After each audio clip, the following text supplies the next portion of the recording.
Juan Villoro, jueves 10 de diciembre, Cátedra de Artes UDLAP.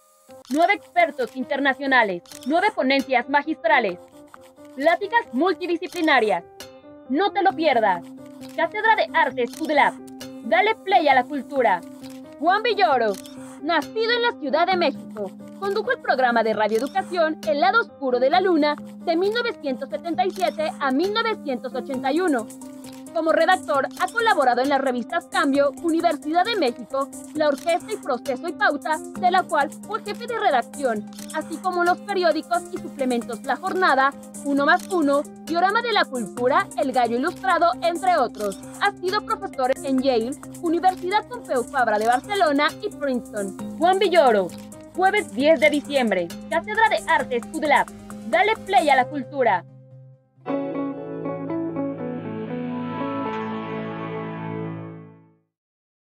Última sesión de este año de la Cátedra de Artes UDLAP, en la cual hemos podido aventurarnos entre disciplinas y saberes en compañía de grandes artistas invitados.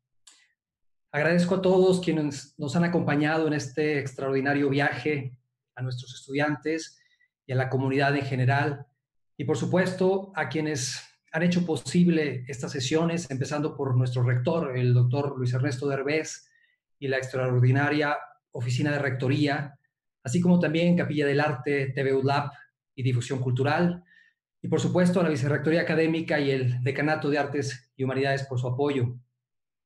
Y para iniciar el día de hoy, quiero recordar un famoso libro de Marguerite Duras titulado Escribir, en donde nos dice que para abordar la escritura hay que ser más fuerte que uno mismo, hay que ser más fuerte que lo que se escribe. No es solo de la escritura, de lo escrito, sino también de los gritos de las bestias de la noche, los de todos. Porque para Duras, estar sola con el libro aún no escrito es estar aún en el primer sueño de la humanidad, en una soledad que es la del mundo entero. O como lo diría nuestro invitado de hoy en una entrevista de Radio Pauta de Chile, y lo cito: la gran paradoja de la escritura es que es una soledad misteriosamente compartida. Y precisamente hoy celebraremos a esta soledad misteriosamente compartida en una sesión a cargo de uno de los más extraordinarios escritores de nuestro país. Pero le cedo la palabra al doctor Moisés Rosas, director de Enlace Cultural, para que nos haga el favor de presentárnoslo esta noche. Muchísimas gracias, buenas noches. Bienvenidas, bienvenidos a esta última sesión de la Cátedra de Artes de la Universidad de las Américas Puebla. Hoy tenemos el honor y el gusto de recibir no solo un gran escritor, sino yo diría a uno de los personajes más emblemáticos de la vida cultural contemporánea de México y una de las voces más autorizadas de la literatura en lengua española, el maestro Juan Villoro, a quien le damos la muy cordial bienvenida y agradecerle su participación en esta Cátedra de Artes. El maestro Villoro es un hombre muy versátil en cuanto a las letras. Es novelista, dramaturgo, cronista, periodista, ha trabajado guionista de cine, ha incursionado en muy diversas áreas de la creación artística a través de las letras. Platicando con Rafael Barajas, el Fisgón, apenas hace unos días, empleó una frase que me gustó mucho cuando estábamos platicando de la presencia de Juan en esta Cátedra de Artes. Y Rafael Barajas me decía: Juan es un escritor todoterreno, cosa que me pareció muy simpático, pero que refleja muy claramente todo lo que ha hecho Juan Villoro.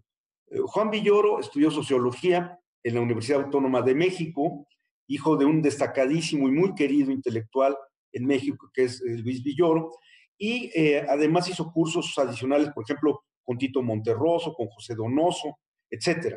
Y ha sido agregado cultural en Berlín, vivió muchos años en Barcelona y tiene una sólida formación en cuanto al conocimiento de la lengua alemana y ha sido traductor además en esa materia.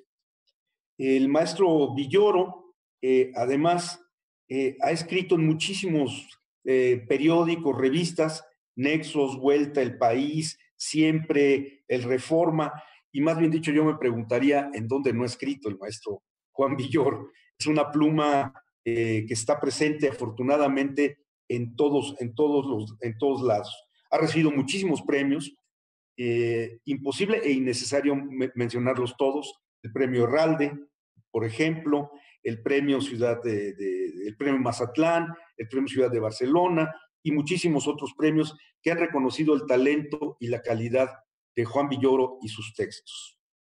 El maestro Juan Villoro tiene una característica muy importante.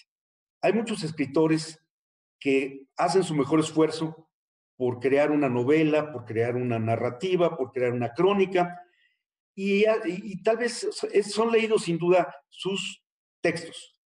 Pero una de las características de Juan Villoro es que tiene muchos lectores, y eso no lo tienen todos los escritores, desafortunadamente. Y tiene muchos lectores por el talento con el que escribe y por la agudeza con la que escribe. No es escribir por escribir. Hace pocas semanas releía un texto maravilloso del maestro Juan Villoro sobre Carlos Monsiváis, que lo leyó en principio cuando se abrió la cátedra Carlos Monsiváis en estudios históricos del Instituto Nacional de Antropología e Historia. Muchos de ustedes saben que yo trabajé en el Museo del Estanquillo, colecciones Carlos Monsiváis, con Carlos Monsiváis. Tuve la oportunidad de tratarlo muchos años, y al ver el texto de Juan Villoro, el género Monsiváis, que ya es más amplio, me doy cuenta, y comentaba yo con varios amigos, que probablemente el mejor texto que hay sobre Carlos Monsiváis lo escribió Juan Villoro. Entonces, como yo decía, no es escribir por escribir, sino el talento para escribir y cómo lo escribe. Imposible olvidar la pasión de Juan por el rock y recordar sus programas extraordinarios de radio de hace algunos años, su pasión por el fútbol y yo diría su pasión por la vida, que se expresa en la creatividad de muchas maneras. Juan Villoro es uno de los personajes que han dejado ya huella, que tienen una impronta en la historia cultural de México, aún hoy ya muy profunda. Y sin duda alguna es un referente no solo de las letras, de las voces más autorizadas, como yo decía, sino que además es, sin duda alguna, un gran referente de la vida cultural de México. Querido Juan, muchísimas gracias por haber aceptado la invitación a esta Cátedra de Artes de la Universidad de las Américas Puebla. Te damos la más cordial bienvenida y, como te lo había yo dicho por mensaje previamente, todos estamos muy entusiasmados de tenerte en este campus, aunque sea virtualmente, y contar con tu presencia al lado de todos los que te han precedido. Juan, muchísimas gracias por aceptar, lo reitero, y bienvenido. Por favor, adelante. Gracias, muchas gracias, Moisés, por la invitación, por tus palabras tan generosas, tan afectuosas, que revelan pues una amistad de ya muchos años entre nosotros. Gracias también a Jesús Mario por su muy amable y estimulante introducción, y también por la hospitalidad que me confieren aquí en la Universidad de las Américas Puebla. Por ahí también vi a Gabriel Wolfson. No lo pude saludar porque mi ingreso virtual fue un poco precipitado, pero recordé de inmediato que cuando yo dirigía la jornada semanal, en algún momento Gabriel fue el colaborador más joven que tuvimos. Era un escritor muy precoz, no llegaba a los 20 años y ya estaba impartiendo cátedra en los suplementos culturales y especialmente en la jornada semanal, donde yo tuve la fortuna de publicar textos de él, y luego lo he seguido leyendo a través del tiempo y sé de su trabajo como profesor en la UDLA, de modo que también me da mucho gusto volver a verlo. Y también saludo desde aquí a todos los alumnos. Me pongo a su disposición, desde luego, para la sesión de preguntas, que seguramente podrá ampliar cualquier cosa que yo pueda decir en mi intervención. Siempre es estimulante avanzar a partir del diálogo, de modo que desde ahora, si tienen comentarios, preguntas, pues les pido que los vayan anotando para que después podamos pasar a un diálogo colectivo. Me da muchísimo gusto poder hablar del tema de la creatividad y la escritura. Sé que los artistas que me han antecedido pertenecen a distintas disciplinas, y celebro que haya esta iniciativa interdisciplinaria que no es suficientemente común entre nosotros. Creo que uno de los problemas más fuertes que muchas veces aquejan a las universidades en general es la excesiva especialización del conocimiento, el hecho de que los eruditos de un campo sepan cada vez más de cada vez menos. Creo que el conocimiento se ha ido apartando en ocasiones de manera peligrosa porque ya no sabemos lo que hacen los científicos o lo que hacen ciertos científicos de áreas tan restringidas que no tenemos acceso a esos conocimientos. La misión renacentista del ser humano de tratar de entender un poco de todo se ha ido dificultando, de modo que cualquier intento interdisciplinario debe ser bienvenido. Y digo esto poniendo el ejemplo de las ciencias, pero también ocurre dentro de las artes que no necesariamente hay vasos comunicantes entre ellas. De modo que esta iniciativa me parece particularmente provechosa y saludable. Uno de los problemas que enfrenta cualquier persona que hable de el arte como enseñanza, y esto es inevitable en un contexto universitario, es que sabemos que los artistas pueden aprender, pero también sabemos que se puede enseñar el arte solo de manera relativa. ¿A qué me refiero? A que no podemos nosotros garantizar que en un seminario alguien va a salir de ahí convertido, ¿no?, en un artista extraordinario. El escritor argentino César Aira en una ocasión impartió un taller que llevaba por título, un título por supuesto provocador, ¿Cómo ser Rimbaud? Y yo le pregunté cuando tuve oportunidad de hablar con él sobre el tema, ¿cómo te fue en tu taller? Y dijo, toda la gente salió muy decepcionada. Claro, porque habían entrado ahí dispuestos a convertirse en un poeta iluminado y no necesariamente habían adquirido esas herramientas. Entonces podemos aprender y la prueba está en que todos los grandes artistas de todos los tiempos han podido aprender su oficio, pero no hay manera de fabricar en serie artistas. Se puede, si acaso, ofrecer las mejores condiciones para que el arte prospere. Y creo que estos diálogos forman parte de este ejercicio de tratar de abrir, ampliar las condiciones para que la gente encuentre distintas maneras de expresar su creatividad. Y esto es válido para quien aprende, pero en cierta forma también para quien enseña. El filósofo francés Jacques Rancière escribió un libro que a mí me parece muy provechoso sobre este tema, que se llama El maestro ignorante. Y el presupuesto básico de la tesis de Rancière en este volumen es que quien enseña, para verdaderamente lograr su cometido, debe reproducir en sí mismo el misterio de la enseñanza. Es decir, debe volver a aprender en cada uno de los actos en los que está enseñando, pasar por ese momento en donde él ignoraba cuál era el tema, replantearse cómo abordarlo y desandar el camino hasta llegar al punto que ya domina. Es decir, reproducir su propia historia del conocimiento. Esta manera, digámoslo así, de rebobinar la experiencia es muy saludable porque al reencarnar su propio proceso, al volver a considerarse a sí mismo como alguien ignorante, el maestro puede enseñar de mejor manera, porque muchas veces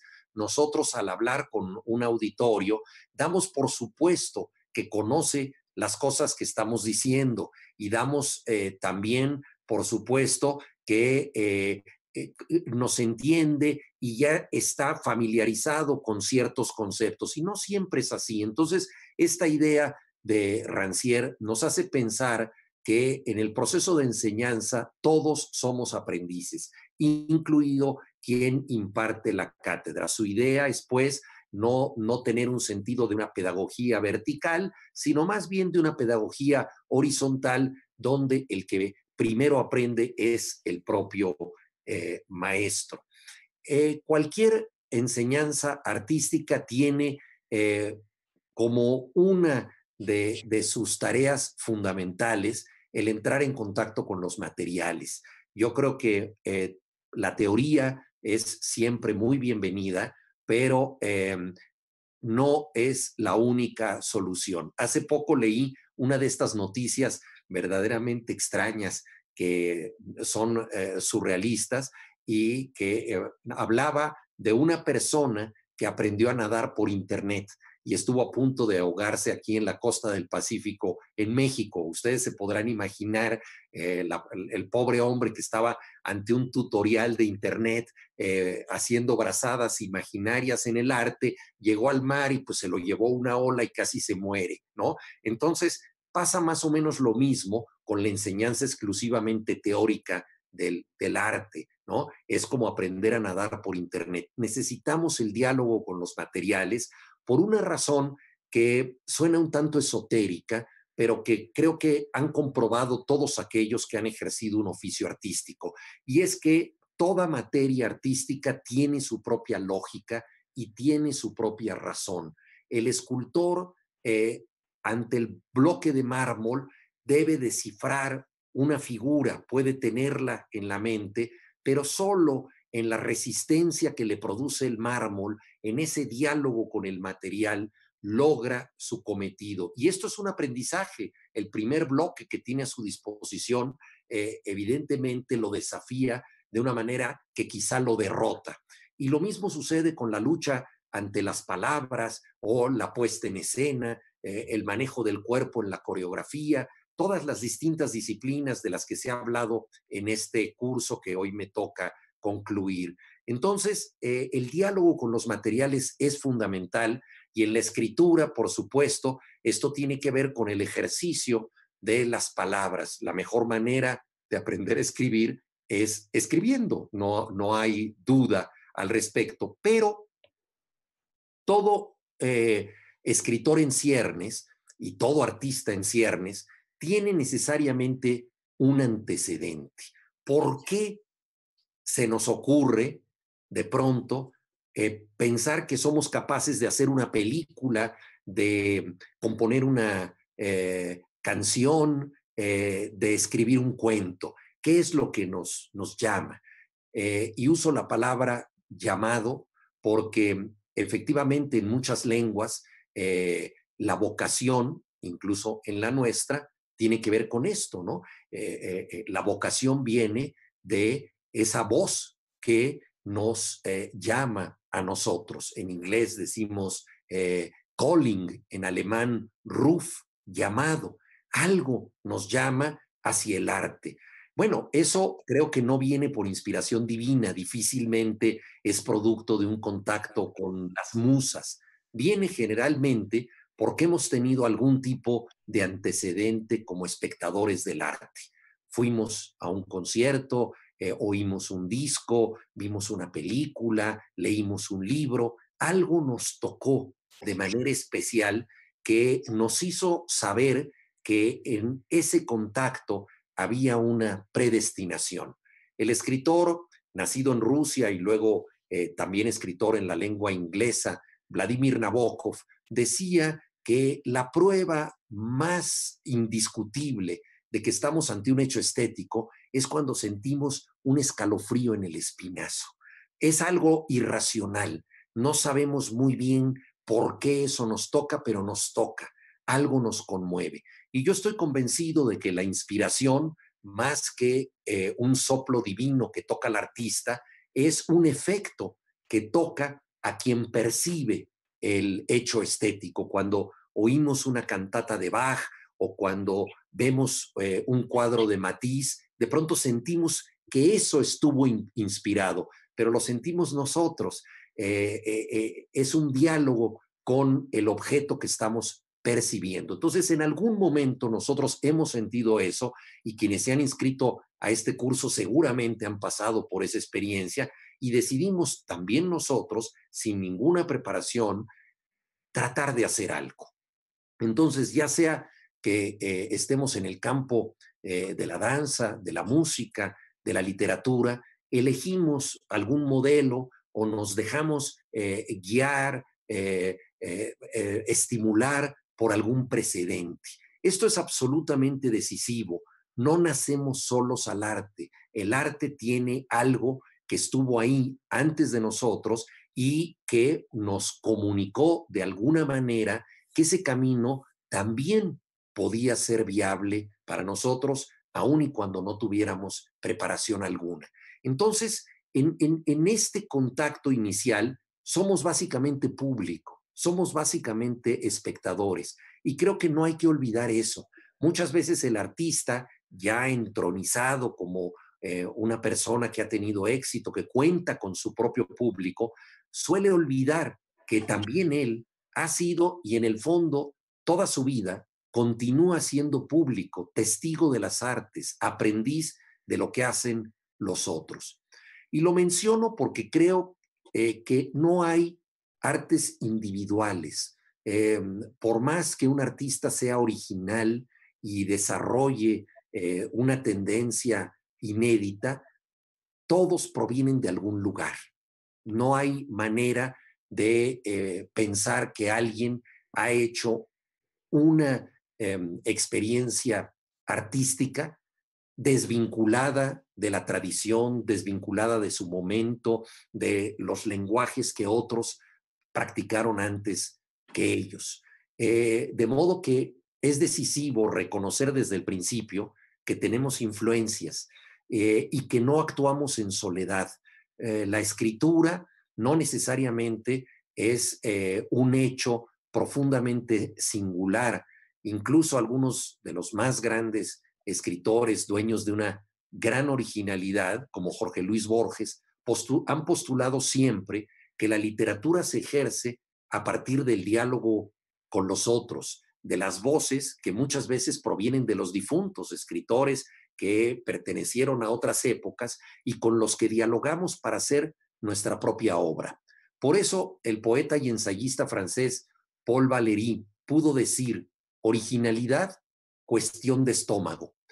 Cada quien es tan original como aquello que digiere. Nos alimentamos de otros artistas y gracias a eso podemos hacer nuestra propia obra.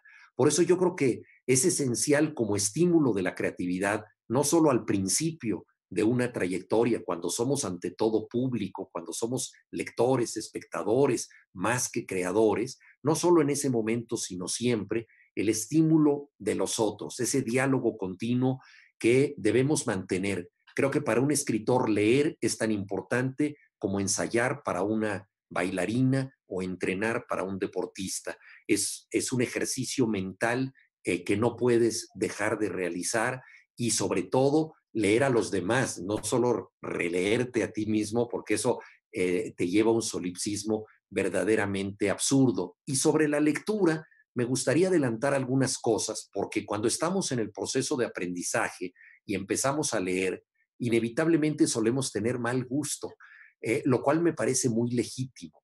Y uno de los grandes misterios del arte, que por ejemplo le interesaba mucho a Gabriel García Márquez, es por qué alguien que va a ser un gran poeta empieza leyendo unas coplas muy cursis que le parecen sensacionales en la adolescencia, que incluso se atreve a copiarlas para regalárselas a su novia y decirle que él las escribió, y para ver si así ella lo respeta y entiende su pasión.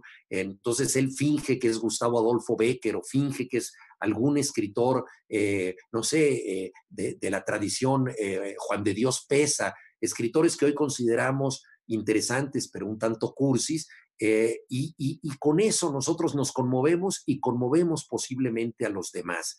Entramos a la música muchas veces por composiciones líricas de las que luego nos vamos a avergonzar, música popular, machacona y no muy profunda, o incluso dentro del área de la música clásica, pues las 4 estaciones de Vivaldi, lo más accesible. Y esto es perfectamente lógico, porque necesitamos puertas de entrada amplias para el arte. Nadie empieza su carrera en la música escuchando composiciones de Arnold Schoenberg o, valga la paradoja, esta composición 4:33 de John Cage, que simple y sencillamente son 4 minutos 33 segundos de silencio en los que un pianista está frente al piano sin tocarlo. Es una obra conceptual. No creo que nadie comience su camino como compositor con esta obra, que por supuesto es extraordinaria por el uso enmarcado del silencio, pero es difícil que nosotros seamos desde el principio vanguardistas. Tenemos mal gusto, pero esto es algo que puede ser enormemente productivo. Y lo menciono porque uno de los grandes problemas que yo he advertido en el desarrollo de la tradición artística es que una vez que refinamos nuestro gusto, una vez que nos vamos convirtiendo en alguien con destreza en una disciplina, solemos también reducir en exceso el horizonte de nuestras preferencias y nos privamos de cosas que a lo mejor nos estimularían mucho. Esto me parece que puede ser muy grave. En el campo de la literatura, y esto lo sabe muy bien Gabriel Wolfson, que ha escrito ensayos, prestigia mucho citar a autores como Walter Benjamin, como Maurice Blanchot, como Michel Foucault, pensadores rebeldes que en un principio no fueron aceptados, que desconcertaron y que luego entraron al canon y que tienen, por supuesto, una capacidad de irradiar múltiples significados. Son autores absolutamente fundamentales, pero muchas veces concentrándonos en estos autores, nos privamos de otros que de pronto nos parecen demasiado populares o demasiado desconocidos o pertenecientes a una tradición que no prestigia porque son de un país oscuro o bien son nuestros contemporáneos y desconfiamos de ellos porque si los podemos ver en la calle, pues no deben ser geniales, son personas comunes como nosotros, entonces no vale la pena atesorar lo que tienen que decir. Al respecto, el novelista y poeta colombiano Darío Jaramillo Agudelo propone un ejercicio que me parece muy interesante. Él escribió un libro, bueno, es un largo ensayo de él y por eso digo que lo escribió él, pero en ese libro recoge también los momentos cumbre de la poesía en la canción popular latinoamericana. Entonces, él es un especialista en el bolero, en la salsa, en el vallenato, en los más diversos ritmos que han dado lugar a letras de canciones verdaderamente extraordinarias. Y él no comete el error de decir una buena letra de José Alfredo Jiménez en la canción ranchera es tan importante como un poema de Octavio Paz. No, él establece una distinción que me parece muy productiva entre poesía para leer y poesía para oír. Son cosas diferentes. Nosotros podemos oír la letra de una canción y encontrar ahí un mensaje poético muy fuerte, pero eso no es lo mismo que el mensaje poético que encontramos en la lectura. Y además tiene efectos emotivos y psicológicos distintos. La poesía para oír se registra de manera instantánea, golpea a los afectos, es puro presente, nos conmueve cuando la escuchamos con la melodía.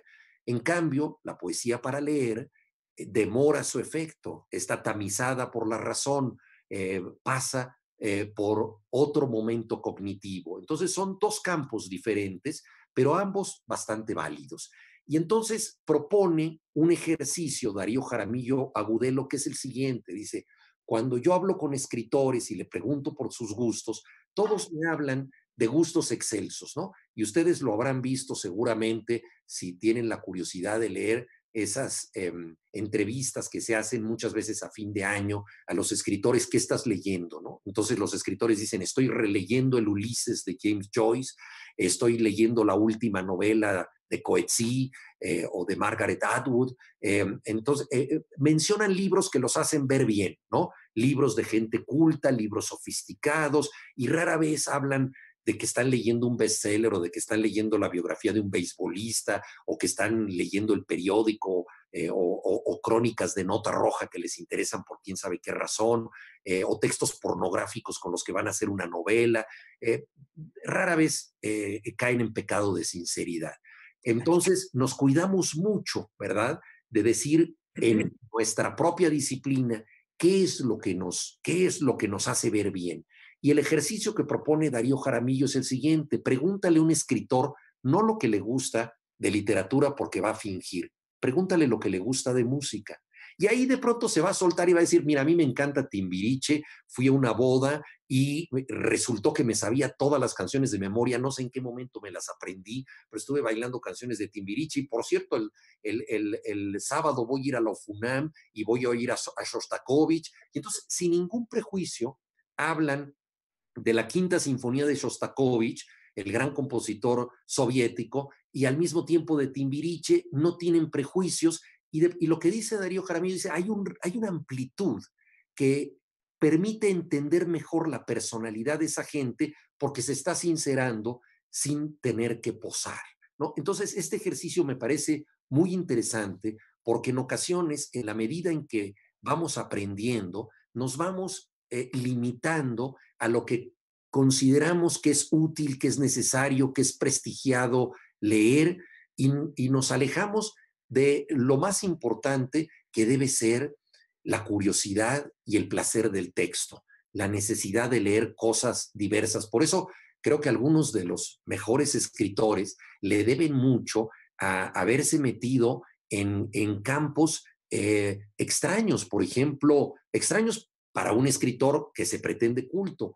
Manuel Puig, grandísimo escritor argentino, renovó la literatura leyendo folletines, es decir, fotonovelas.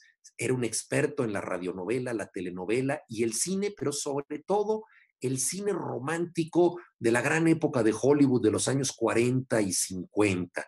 Ese cine exagerado, de pasiones excesivas, el cine que, por ejemplo, retrató Woody Allen en su película La Rosa Púrpura del Cairo, eso que se veía a principios mediados del siglo XX, ¿no? Esas historias desaforadas, excesivas. Pues bien, dedicando horas y horas a eso que parecía tiempo perdido, logró escribir novelas como La traición de Rita Hayworth, que desde su título alude a este tema, absolutamente extraordinarias. Entonces, saber de otras cosas ayuda mucho a escribir tu propia literatura y sobre todo romper los prejuicios respecto a las cosas que puedes aprender. Creo que eso es muy importante. Yo creo que quien solo sabe de una cosa, ni siquiera sabe de esa cosa. Si solo sabemos de literatura, filología, teoría literaria, nos vamos a privar del resto del mundo. En alguna ocasión mi maestro Augusto Monterroso me dijo, no te olvides nunca de que los libros no están hechos de otros libros, están hechos de personas. Y esto lo decía alguien que era un bibliófilo empedernido y que por supuesto sabía que los libros también estaban hechos de otros libros, pero sobre todo de materia viva, de personas. Y para llegar a las personas muchas veces necesitamos saber de música, saber de religión, de deporte, de economía, de ciencia, de medicina, de todas las actividades humanas que nos pueden poner en contacto con distintas formas del saber. Creo que eso es sumamente importante. Escritores de la generación de la Casa del Lago, así se les llamó, los escritores mexicanos que nacieron en los años 30 y empezaron a publicar en los años 60, gente como Sergio Pitol, Salvador Elizondo, Juan García Ponce, Juan Vicente Melo, fueron todos ellos escritores que trataron de adiestrarse en el conocimiento de otras disciplinas.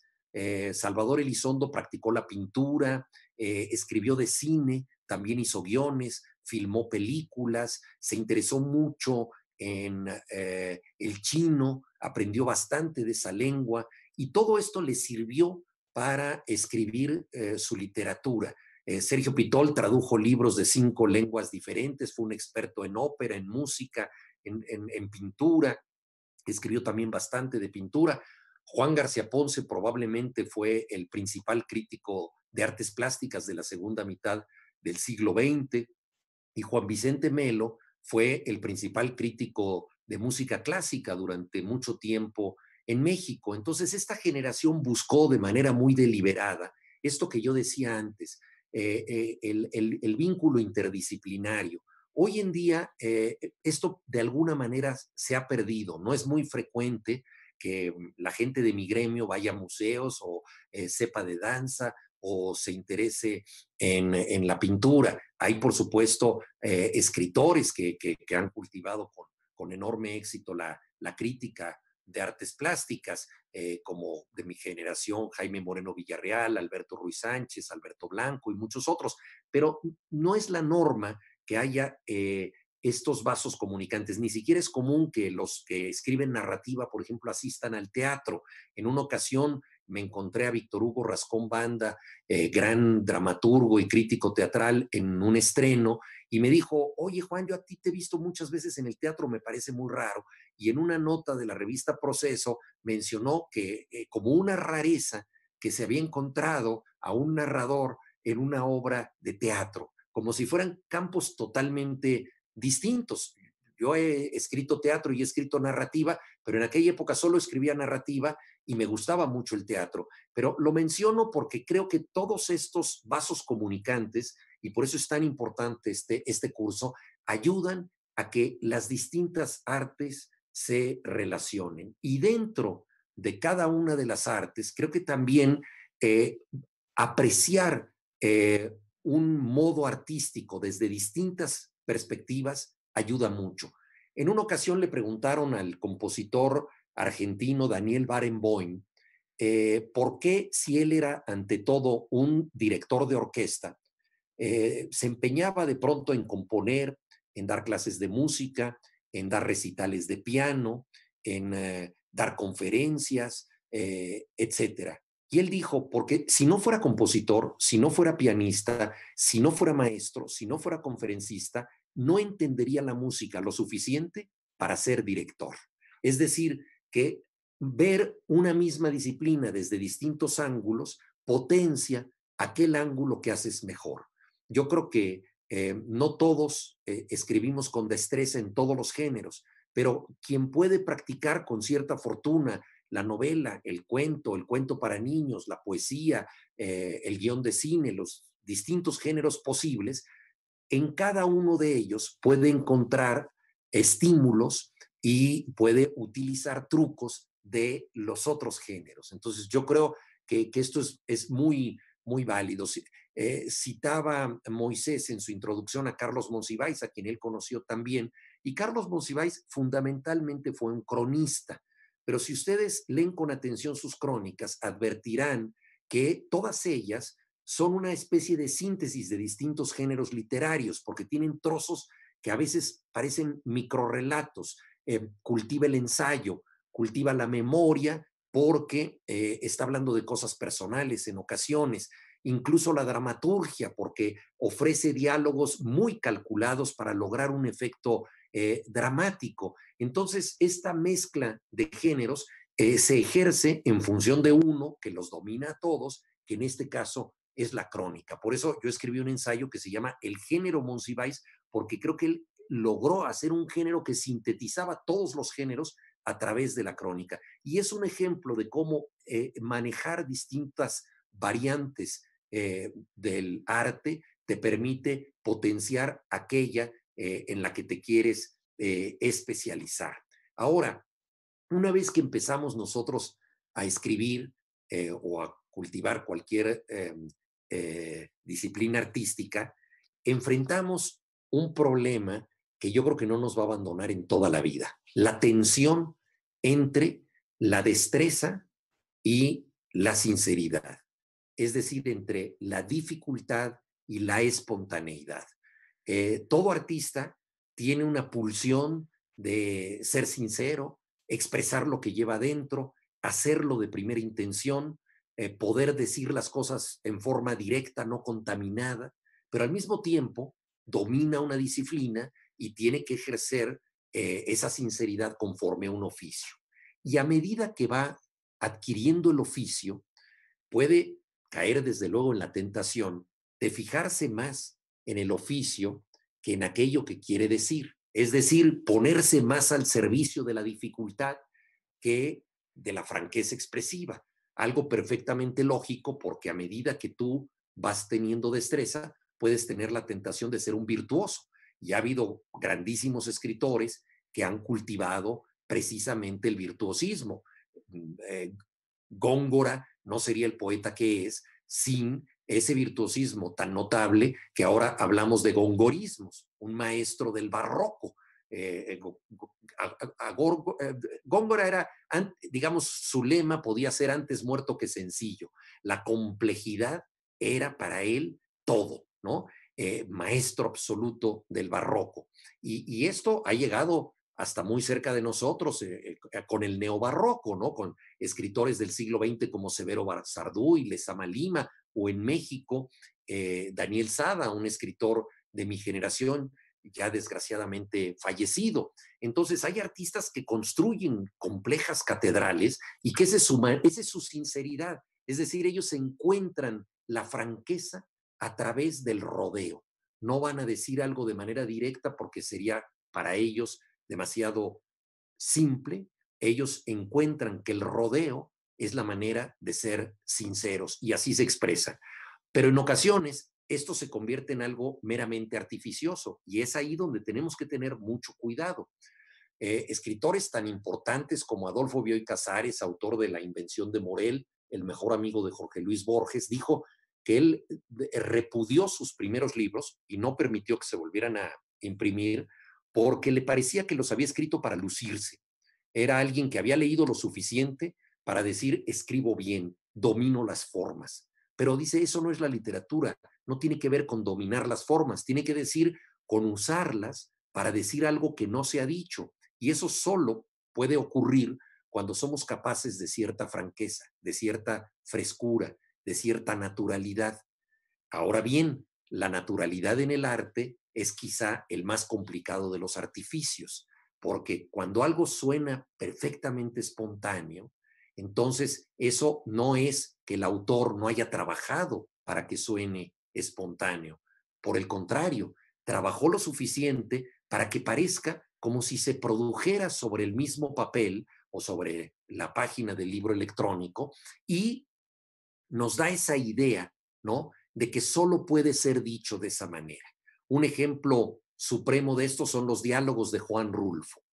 Y la verdad es que ningún campesino ha hablado nunca, al menos de manera tan consistente, como hablan los campesinos de Juan Rulfo.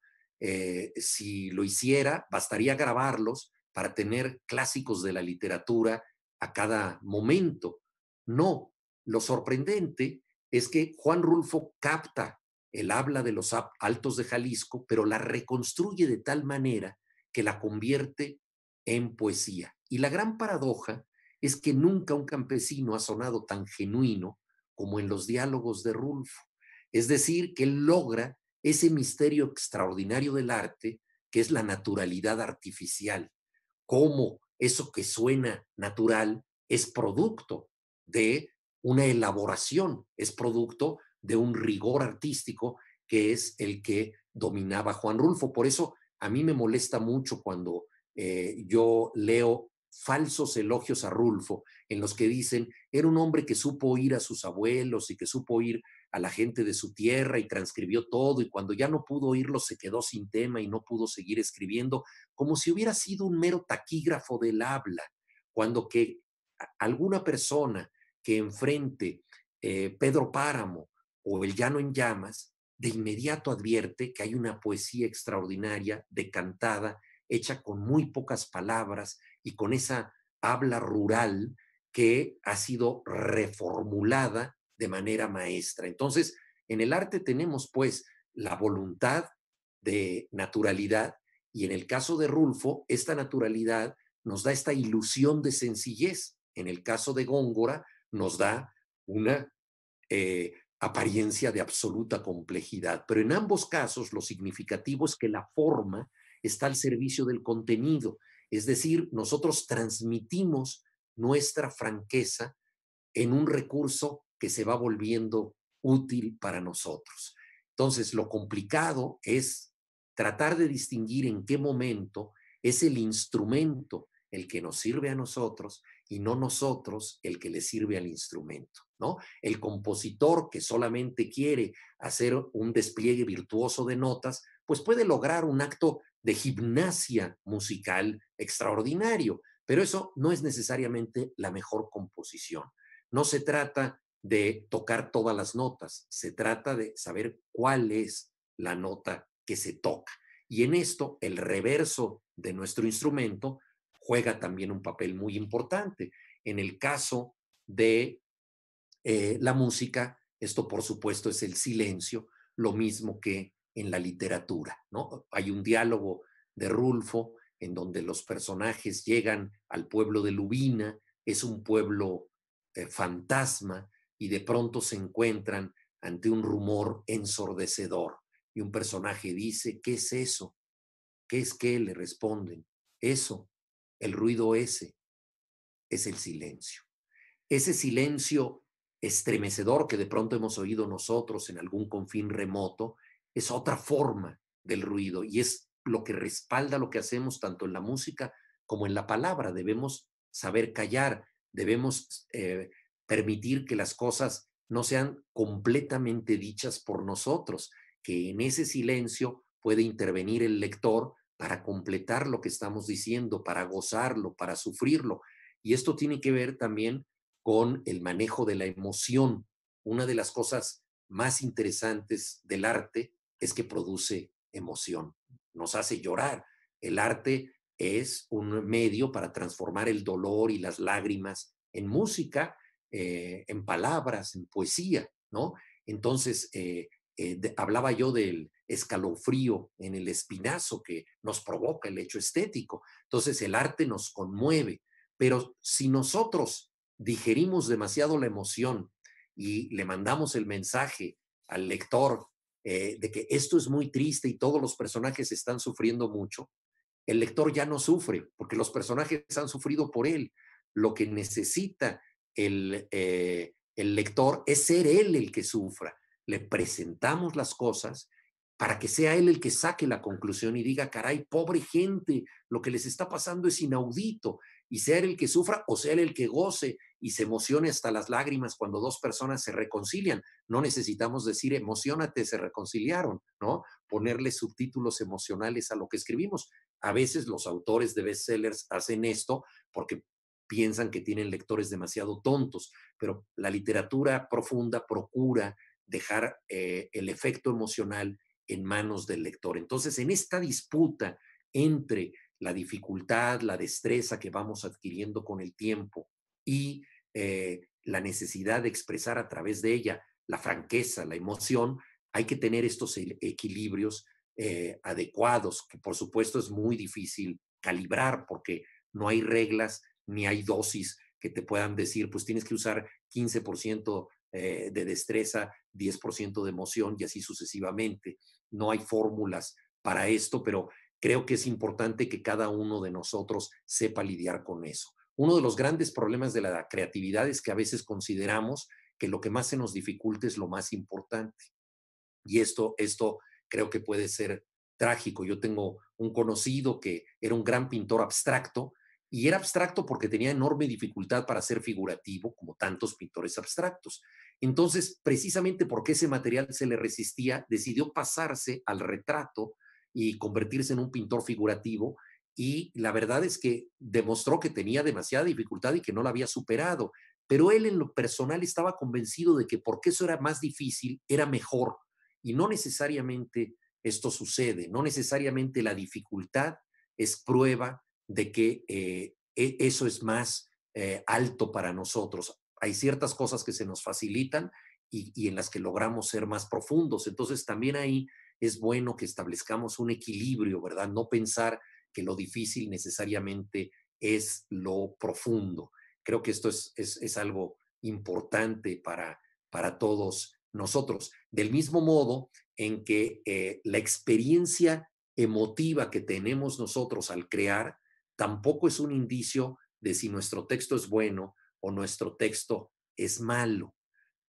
¿Por qué? Porque todos hemos hecho la experiencia de escribir, bueno, al menos confieso lo que a mí me ha pasado, escribir durante varios días con enorme felicidad algo que luego me sorprende porque es malísimo. Y digo, ¿cómo pude estar tan contento escribiendo tan mal? Y al mismo tiempo, de pronto ciertas cosas muy trabajosas no han quedado mal, pero no, esto no es mecánico, no porque estés contento eso sale mal, ni porque estés teniendo dificultades, eso sale bien. El resultado final siempre es misterioso y creo que el primer lector sorprendido es el propio autor. Para mí, la única prueba de calidad evidente respecto a un texto escrito es que al releerlo, muchas veces por azar o por tener que corregirlo o para revisar una traducción o alguna obligación de ese tipo, relees el texto y ya sea todo el texto o algún pasaje, te sorprende como si no lo hubieras escrito tú. Te parece ajeno. Esa repentina autonomía que cobra el texto me parece que es, desde el juicio del propio autor, el único índice de calidad de su trabajo. Es decir, que ya al despersonalizarse de él, al sentir que lo escribió otro, tiene una condición que lo excede, que lo rebasa y por lo tanto puede vivir por cuenta propia. En consecuencia, creo que no debemos estar muy orgullosos de esos textos porque lo mejor que tienen es que parecen ajenos. Yo creo que esto es muy importante, el entender que nos debemos despersonalizar en la escritura. Hace un momento hablaba yo de la sinceridad y desde luego es necesario ejercerla para poder decir algo que no se ha dicho antes, algo que solo está en nosotros, esa naturalidad que debemos lograr a través de un artificio, que es nuestro género artístico. Entonces, podemos ejercer esa naturalidad, pero una vez que la soltamos, ya no nos pertenece. Y si regresa a nosotros y fue lograda, regresa como si fuera de otro. Por eso Rimbaud, el gran poeta francés, pudo decir, yo es otro. Nos desdoblamos al escribir. Y una vez que cristaliza la escritura, ya tiene esa vida propia que por eso digo que ya no podemos decir qué magnífico soy, porque si eso funcionó es porque parece realizado por otro. Todo esto tiene que ver con lo que comentaba yo antes, ¿no? Ese manejo curioso de las emociones, de la espontaneidad, ¿no? Y que es muy complejo. No sé si Luis de Tavira, espléndido maestro de teatro, comentó aquí el célebre texto de Denis Diderot, La paradoja del comediante. En ese texto, Diderot habla de la representación teatral y dice que un actor que sufre demasiado en escena no hace sufrir a sus escuchas. Si un actor se suelta llorando de manera desconsolada, sufre tanto que ya no deja el sufrimiento en manos de quien lo están viendo. Son los espectadores los que deben llorar. Entonces el gran histrión debe controlar sus emociones para poder conmover las emociones ajenas, ¿no? Entonces ahí también hay una lección importante. Si nosotros queremos tener efecto con nuestra sinceridad, debemos dejar siempre algo, una zona de misterio, para que sea el otro el que complete el texto. Hay distintos tipos de escritores. Yo hablaba de Góngora, por ejemplo, genio del barroco, y en el siglo XX ha habido escritores como James Joyce que han buscado desplegar el flujo de la conciencia y escribir conforme a la asociación libre de ideas del inconsciente. Escritores que han optado por formas muy complejas de la escritura y que obviamente están llenos de enigmas. Pero yo en lo personal creo que uno de los grandes desafíos de la escritura consiste en que también la claridad sea una forma del enigma. Los autores que más aprecio, como Jorge Luis Borges, Italo Calvino, Juan Rulfo, Jorge Ibargüengoitia, son autores en los que todo se entiende, todas las palabras son comprensibles, sabemos perfectamente qué pasó en la trama, no queda duda de si alguien murió o no murió, si alguien está loco. Hay a veces finales dobles, podría haber pasado una cosa o podría haber pasado la otra, pero las cartas están sobre la mesa. Entonces, en esta prosa, que es diáfana, a pesar de todo, cuando nosotros terminamos la lectura y hemos comprendido cabalmente el texto, nos quedamos pensando. Ese quedarse pensando tiene que ver con un enigma que es por qué pasaron las cosas. Todo es lógico y sin embargo podría haber ocurrido de otra manera. Esa es la literatura que busca la participación del lector y es el lector el que completa con su entendimiento la trama. Y por supuesto, muchas veces este entendimiento puede tener distintas interpretaciones. Es el lector el que completa el texto. Tengo algunos libros detrás de mí que no son obras de arte porque están cerrados, nadie los está leyendo. Son posibilidades de obras de arte. Se pueden convertir en eso cuando alguien los active con su lectura. Y esto es muy importante porque creo que nosotros como creadores debemos tener siempre presente al receptor. Debemos saber que alguien está del otro lado de la página y alguien lee.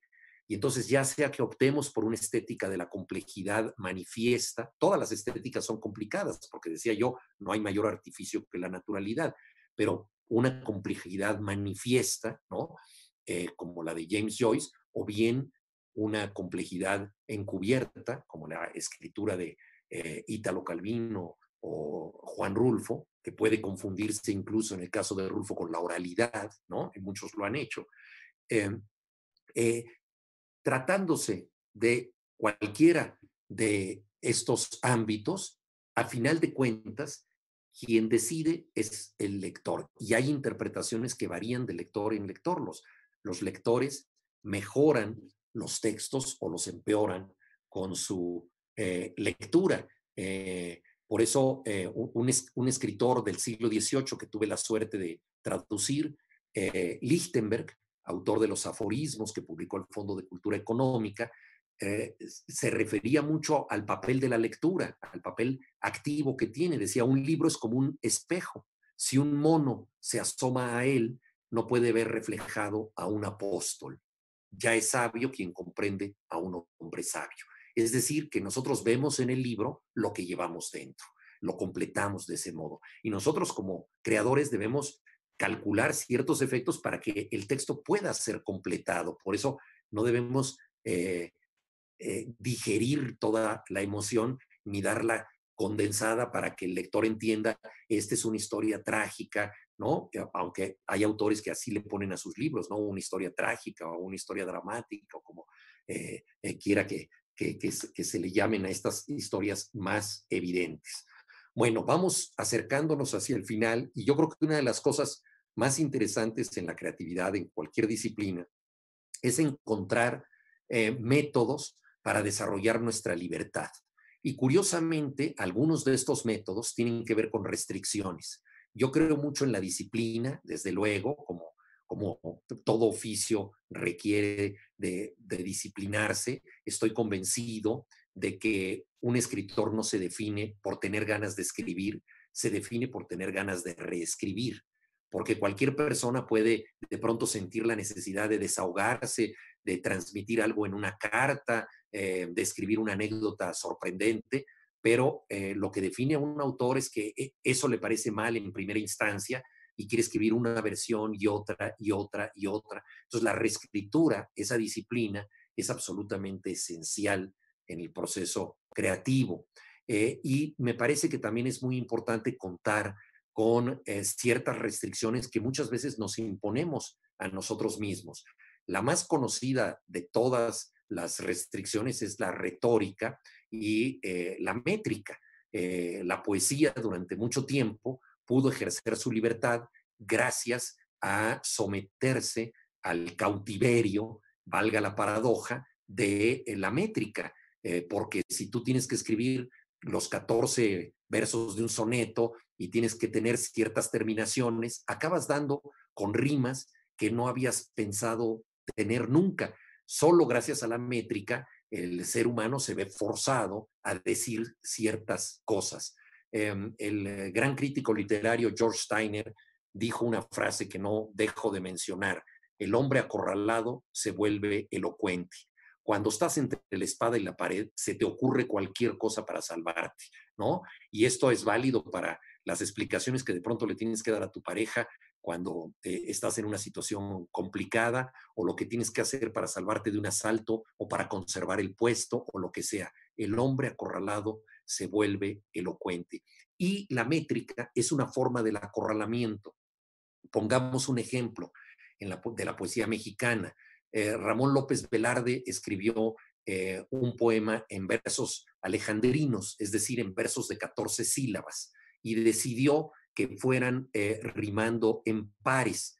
Y entonces empezó de manera muy sencilla, casi como si escribiera un corrido, aunque los corridos suelen estar escritos en octosílabos, que es la manera más fácil que tenemos nosotros de hacer, de versificar, porque la respiración natural del español es el octosílabo, ¿no? Entonces, Daniel Sada, por ejemplo, escribió toda una novela de casi 300 páginas en octosílabos, se llama Porque parece mentira, la verdad nunca se sabe. El título son 2 octosílabos. No nos damos cuenta que son versos porque es la manera normal en la que solemos hablar, y el corrido se escribe en octosílabos. Pues bien, el alejandrino es un poco más complicado porque alarga el verso, son 14 sílabos, pero como decía yo, él empieza escribiendo como si fuera un corrido, una frase muy llana: yo tuve en tierra adentro una novia muy pobre. Nada más sencillo que eso, ¿no? Parece es un corrido autobiográfico, ¿no? Va a hablar de un amor en tierra adentro, un amor provinciano. Ramón López Velarde nació en Jerez, Zacatecas, entonces nos preparamos para eso. Pero luego viene la revelación. El poeta se pone a pensar, ¿qué diablos rima con pobre? Que tenga 14 sílabas, ¿qué voy a hacer? ¿No? Y entonces escribe: yo tuve en tierra adentro una novia muy pobre, ojos inusitados de sulfato de cobre. Uno de los versos más sorprendentes de la historia de la poesía en español, y además que es químicamente exacto, porque ojos inusitados de sulfato de cobre son los ojos azul verdes. En los lugares mineros como Zacatecas, los ríos sulfatados son ríos que tienen ese color azul verde. Entonces, la métrica es ese corset que paradójicamente nos libera, ¿no? Y en otros géneros, como la narrativa, pues no tenemos estas restricciones obvias, pero vamos encontrando también formas de establecer resonancias, de que ciertas cosas rimen unas con otras. Colocamos en el capítulo 13 algo que se va a retomar en el 14, en el capítulo 8 algo que tendrá resonancia en el 27. Es decir, todo se va estableciendo conforme a un principio rector, no tan estructurado como el de la métrica, pero también ahí vamos buscando nosotros estas resonancias. En el periodismo, la restricción más fuerte es, por supuesto, el número de caracteres. Yo escribo una columna que tiene 4,300 caracteres. Hoy la tuve que escribir porque se publica los viernes. Y es un calvario del que siempre me quejo, tener 4,300 caracteres. Pero siempre me sucede lo siguiente: escribo naturalmente de más, ¿no? Y luego voy cortando hasta que ajusto a los caracteres pedidos. La sorpresa es que el primer texto que yo había hecho sin la restricción de caracteres casi siempre, por no decir siempre, es peor que el que hice restringiéndome a los 4,300 caracteres, es decir, forzado a prescindir de las cosas que sobraban.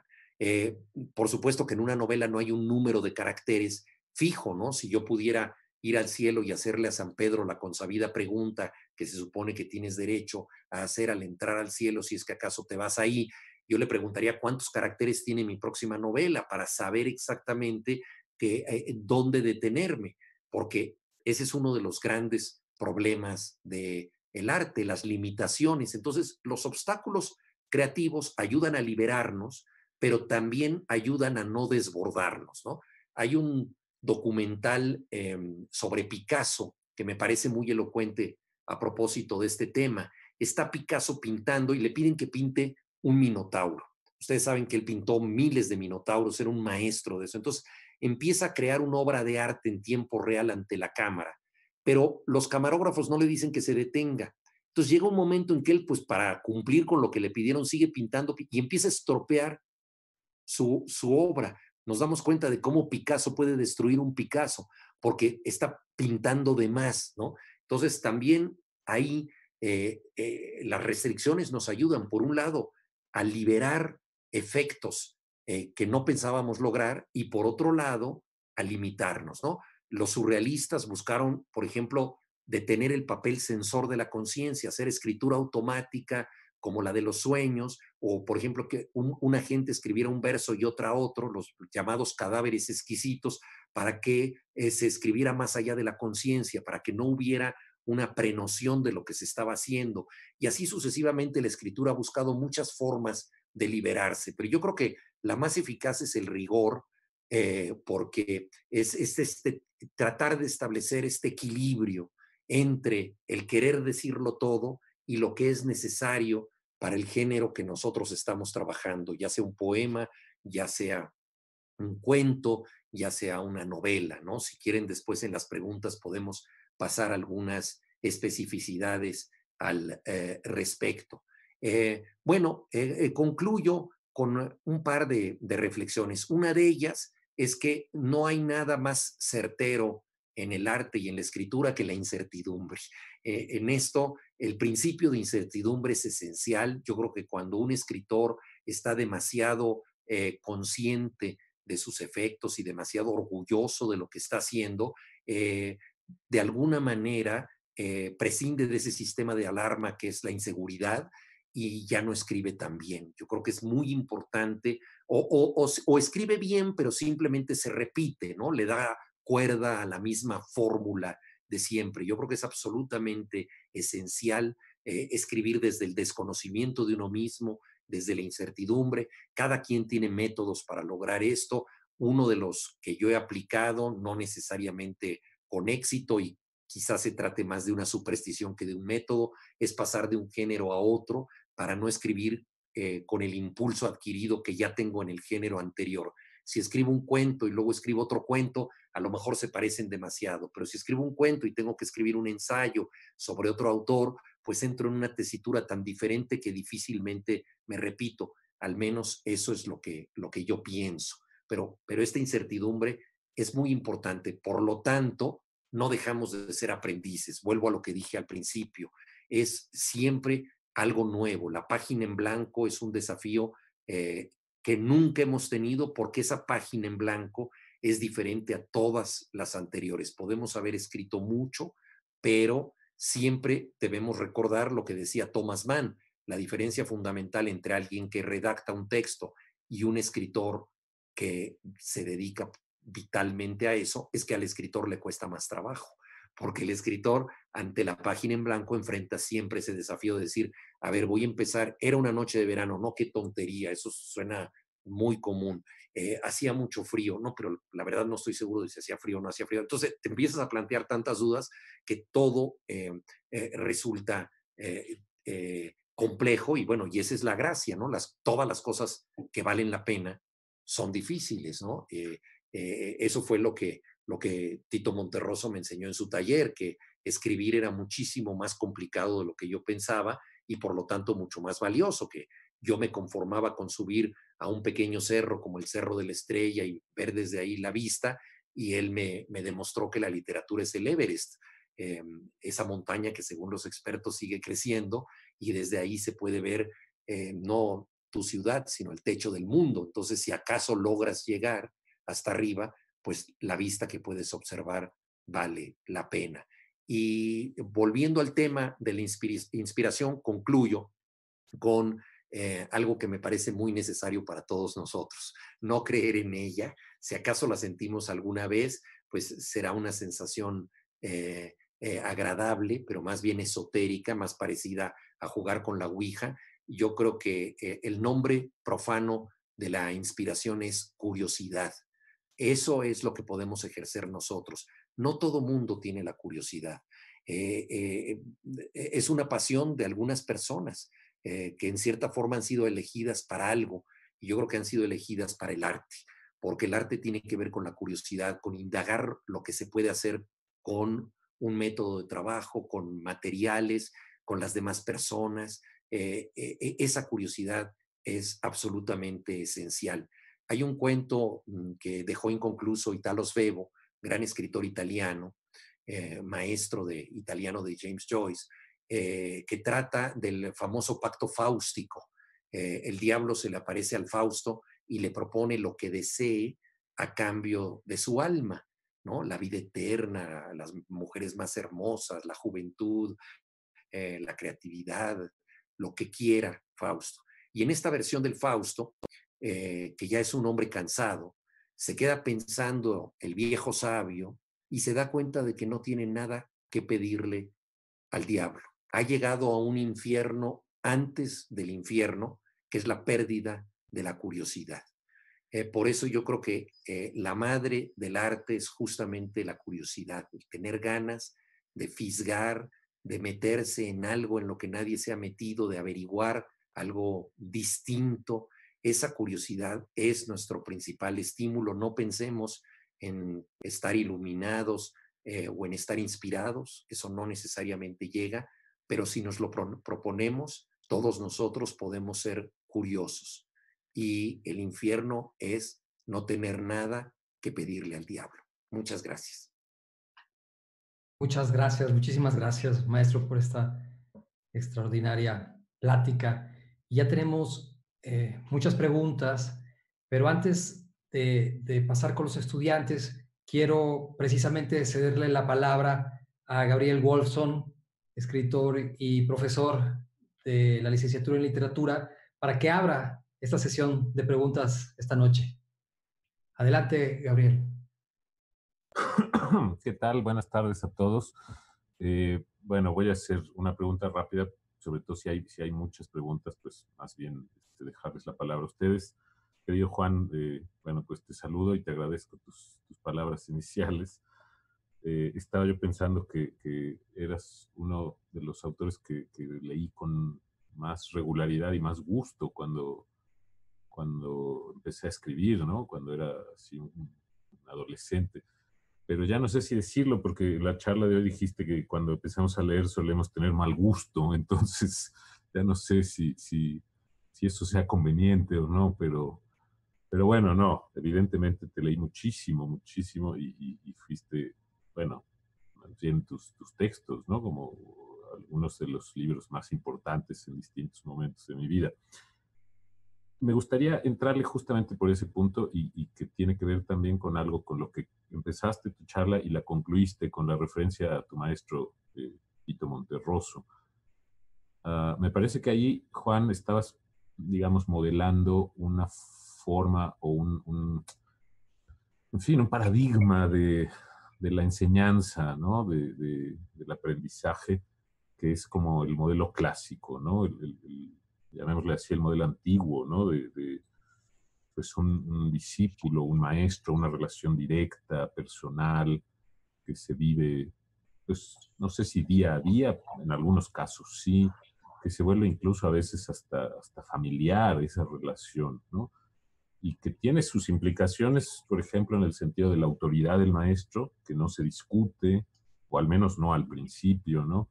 Que tiene sus implicaciones también en la imitación, en fin, en una serie pues de valores, de presupuestos, que en la actualidad, o bueno, incluso ya no sé si en la actualidad, ¿no? Ahora en 2020, pero que al menos a ti me parece muy claro que te tocó experimentar justamente en un taller como el de Tito Monterroso. Lo creo, digo, yo no estuve allí ni de chiste, no lo sé, pero tengo la impresión de que por ahí iba eso, ¿no? Que esos viejos talleres literarios, quizá ya no tanto los de ahora, que se han profesionalizado muchísimo, ¿no? Y se han hecho muy extraños y ya no parecen talleres literarios, sino talleres para publicar inmediatamente lo primero que se te ocurra. Creo que en esos primeros talleres literarios que hubo en México, ¿no? Con Arreola, evidentemente, con Tito Monterroso, con Donoso, que a ti te tocaron, se trabajaba o se pensaba mucho en ese modelo de enseñanza, ¿no? Y de aprendizaje. Este modelo gremial, muy, insisto, muy cercano, muy personal, ¿no? La pregunta es esta y la planteo justo en este contexto en el que estamos, que es un contexto universitario en el que yo trabajo, que tú, bueno, conoces, etcétera.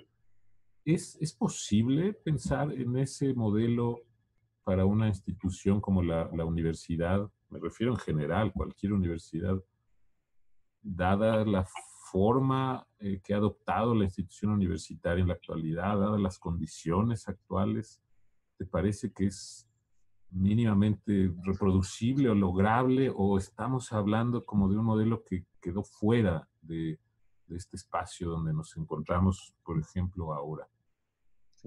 Muchas gracias, Gabriel. Pues yo creo que es una reflexión muy, muy importante porque yo creo que todo arte es también una artesanía. Muchas veces nosotros pensamos que estamos por encima de los artesanos porque los artesanos tienen un sentido utilitario, pero yo creo que cualquier forma del arte requiere de un oficio, incluidas las instalaciones y el performance, requieren de un oficio que tiene que ver con el dominio de un material. Y el taller, por ejemplo, de Augusto Monterroso pertenecía, como bien dijiste, a una época en donde el contacto era más bien gremial, era como una idea renacentista de que tú quieres aprender pintura y entonces vas con un maestro de la pintura y entonces él te dice, oye, pues primero tienes que aprender a dibujar las manos. Cuando ya dibujas las manos, incluso te da la oportunidad en sus propios cuadros que tú hagas las manos porque él tiene otros encargos y así vas aprendiendo en la práctica con él. El taller de Augusto Monterroso solo admitía a 3 alumnos. Tenías que concursar y escogía 3 alumnos. Entonces, y nos reuníamos en la llamada Capilla Alfonsina, que reunía la gran biblioteca de Alfonso Reyes. Entonces, ahí teníamos todos los libros del mundo a nuestra disposición. Monterroso se burlaba un poco porque decía, aquí hay demasiados libros, o sea, todo esto nos abruma, ¿no? Lo que leyó don Alfonso era monumental, pero esa biblioteca nos ayudaba mucho porque Monterroso no era un teórico, era un práctico. Entonces, cuando nosotros fracasábamos en un diálogo, él de inmediato iba al estante donde estaban los diálogos, por ejemplo, de Hemingway, ¿no? En un cuento, gran autor de diálogos, y entonces nos daba un consejo de Hemingway directamente, ¿no? Y así sucesivamente. Hablábamos de un sueño, a él le molestaba mucho que escribiéramos de sueños porque decía que ahí todo se valía y que perdíamos todo rigor y no sé qué. Pero bueno, la literatura de Kafka es una literatura que muchas veces, si no es de un sueño, es una literatura que parece soñada. Entonces buscaba Kafka y nos lo presentaba, ¿no? Entonces era un método de enseñanza, digámoslo así, hecho desde el conocimiento del oficio y pensando más en la artesanía que en otra cosa. Por ejemplo, una discusión de a lo mejor 20 minutos sobre la necesidad de un punto y coma, ¿no? Detalles muy importantes para Monterroso, por ejemplo, incluir un defecto voluntario para que eso parezca más natural, ¿no? Cuando todo está demasiado diáfano, demasiado nítido, demasiado calculado, de alguna manera pierde fuerza. Entonces, ¿por qué no repetir una palabra? ¿Por qué no jugar con una irregularidad, ¿no? Esas reflexiones, que todas ellas son minucias, era lo que hacía que nosotros aprendiéramos, creo que de alguien que había dominado eso porque era un escritor muy riguroso. Por otra parte, él era muy severo, ¿no? Entonces, ahí sí tenía un estilo muy, muy distinto al que yo había visto en Donoso Pareja, con el que había estado 4 años en un taller, que él entusiasmaba mucho a los alumnos él confiaba mucho en ellos y los alentaba a seguir adelante y les recomendaba lecturas. Y Monterroso no, Monterroso era muy severo, nos demostraba que estábamos muy por abajo de lo que debíamos lograr. De hecho, su taller, más que un taller de creación, fue un taller de inhibición, porque muchos dejaron de escribir ahí y dijeron, no, pues esto no es para mí, yo no me voy a someter a este látigo terrible, a este rigor continuo. Y era algo curioso porque Monterroso era un hombre muy afable como persona, uno de los grandes humoristas que ha tenido la literatura, se echaba buenísimas puntadas, pero a la hora de analizar el texto era implacable. Y tanto Monterroso como Donoso tenían en común una virtud, que no trataban de hacer algo que mencionaste tú, que es tener una autoridad que hiciera que el alumno siguiera al maestro también en el estilo que él tenía, ¿no? Es decir, porque hay talleristas que hacen que todos sus alumnos escriban como ellos escriben, ¿no? Ahora, planteaste una pregunta que obviamente yo no puedo contestar porque tiene que ver más bien con la planeación de la enseñanza en México, si todavía hay espacio en las universidades para ese tipo de talleres. Bueno, yo he estado muy cerca del proyecto de la Fundación para las Letras Mexicanas, que no es una universidad, es un espacio que me hubiera encantado tener en mi época, porque te pueden becar por 1 año o a veces hasta 2 años, vives de eso, te dan un espacio para escribir, tienes un taller, un tutor, conoces gente que se dedica a lo mismo que tú y ha demostrado esa fundación, pues haber sacado a algunos de los mejores escritores jóvenes o ya no tan jóvenes de México. Entonces existen esos espacios. En las universidades es más complejo, pero también se puede hacer. Yo enseñaba literatura en la UNAM tenía un taller que era de inscripción abierta y la verdad es que se inscribía mucha gente, sobre todo porque era fácil aprobar la materia. O sea, entre inscribirte a otra clase de filología, ¿no? O de gramática transformacional y de pronto escribir un cuento y pasar la materia con un cuento, aunque no fuera muy bueno, pues muchos se metían al taller. Entonces se acabó convirtiendo como en una asamblea de cuentistas, porque de pronto teníamos 50 en el salón o 60, y eso naturalmente no puede ser un taller, ¿no? Y a veces en las universidades pasa pues que la dimensión de la clase pues impide que se sesione. Un taller no puede tener más de 10 personas, una cosa así. Entonces, la solución fue crear un taller alterno. Entonces, escogí a los alumnos que me parecieron los más destacados y nos reuníamos en la Casa del Poeta, donde murió Ramón López Velarde, una vez a la semana. Y entonces ahí teníamos un grupo de unos 6 alumnos, ¿no? Y de ahí salió Guadalupe Nettel, que hoy es una de nuestras mayores escritoras, Jesús Ramírez Bermúdez, que dirige el Instituto de Neurociencias y que también es un muy buen escritor de temas científicos y no científicos, Andrés Ramírez, que es editor en Random House, o sea, algunos realmente muy buenos, Celso Santa Juliana, que ha escrito muchas novelas, en fin, fue creo que un muy buen taller, pero entonces creo que se puede operar en 2 dimensiones, tener un taller un poco más amplio que sirva como scouting, como selección de aquellos que pueden estar en otro que tenga estas condiciones de artesanía del oficio. Muchas gracias, maestro. Y ahora pasamos a los estudiantes. Les recuerdo a los estudiantes que digan su nombre y la carrera que están estudiando, por favor. Y empezamos con Sergio de la Garza. ¿Estás por ahí, Sergio? ¿Qué tal? Buenas noches. Quisiera hacer mi pregunta. Soy Sergio Lagarza, alumno de arquitectura. Mi pregunta es sobre pues su estilo bueno, su interpretación de lo que es la escritura, ¿no? Pareciera en su discurso permear pues que tiene que ver con el entendimiento de uno mismo, ¿no? Sin embargo, pues quisiera hacer una pregunta puntual al respecto. Y es lo siguiente, ¿se debe entender uno a sí mismo primero para escribir o debe uno escribir para entender? Mira, eso es muy interesante porque la escritura es una exploración de uno mismo. Entonces, no escribes porque te entiendas, escribes para entenderte. Muchas veces te conoces a través de lo que escribes y eso creo que es muy importante. Por otro lado, también, aunque tú te estés expresando a ti mismo, la literatura no es solipsista, sobre todo cuando escribes, por ejemplo, novela o cuento, no solamente hablas de ti, tienes personajes que son otros y te tienes que poner en la piel de esas personas. Y también a través de esas personas debes lograr esa naturalidad, debes conocerlas a ellas. Y es un proceso muy interesante, Sergio, porque en ocasiones te sorprendes. Tú piensas que un personaje, mira, no vale tanto la pena, es medio curioso, medio raro, y de repente se te agranda porque tiene unas posibilidades que no le habías visto y tú mismo empiezas a aprender de ti y del personaje mientras lo estás escribiendo, lo cual no quiere decir que se te salga totalmente de control y que sea como una especie de vudú donde estás ya con aparecidos, ¿no? Pero creo que eso es muy importante, ¿no? El hecho de que te puedas despersonalizar, ponerte en la piel de otra persona y por eso algunos escritores, por ejemplo, varones han podido escribir como mujeres, mujeres han escrito como hombres, por eso podemos nosotros escribir hoy de un personaje de otra época, ya sea del pasado o del futuro. Gracias. Gracias. Y ahora le cedo la palabra a Carla. Sí, buenas noches. Mi nombre es Fernanda y estudio Historia del Arte. Y bueno, mi pregunta va como en 2 ejes.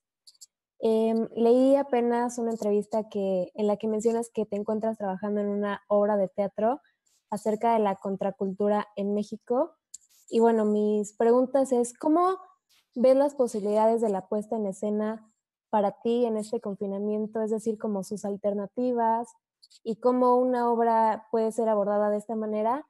Y mi otra pregunta es que Sabemos que el periodo de la contracultura en México fue, como bien dices en tu entrevista, uno de expansión de la conciencia. Entonces, ¿cómo percibes el uso de este tipo de drogas psicodélicas en nuestro país? ¿Apostarías por la legalidad de las mismas o no? Gracias. Muchas gracias, Fernanda. Mira, sobre la primera pregunta, bueno, escribir teatro es un problema tremendo. Yo empecé escribiendo teatro, hice una obra de creación colectiva con unos amigos cuando yo tenía 14, 15 años, que se llamaba Crisol. Un crisol en química es ese recipiente donde se funden distintos elementos, entonces nos pareció un título apropiado. Y era una obra como sobre sexo, drogas y rock and roll, la era de Acuario, contracultura, que entonces estaba muy vigente. Te estoy hablando de 1970, imagínate nada más, acababa la década de los 60, entonces todo esto estaba muy, muy en boga, y había un director chileno extraordinario en México, que ahora es muy famoso como tuitero y lector del tarot, Alejandro Jodorowsky, y él había hecho unas puestas magníficas, y una de ellas, el juego que todos jugamos sobre estos temas de la era de Acuario y demás. Entonces, yo empecé escribiendo teatro, pero es complicadísimo llevarlo a escena, necesitas dinero, producción, actores. Si la gente no va al teatro, todo es un fracaso. Por ejemplo, mis libros pueden fracasar sin que yo me entere, y eso es muy tranquilizador, ¿no? Entonces, mis libros pueden estar ahí muertos de la risa en una librería, nadie los pela, pero yo no me doy cuenta. Pero en cambio, pones una obra de teatro y están vacías las butacas, y eso es horrible. O bien hay gente, pero se dice un chiste y nadie se ríe, y eso también es peor todavía.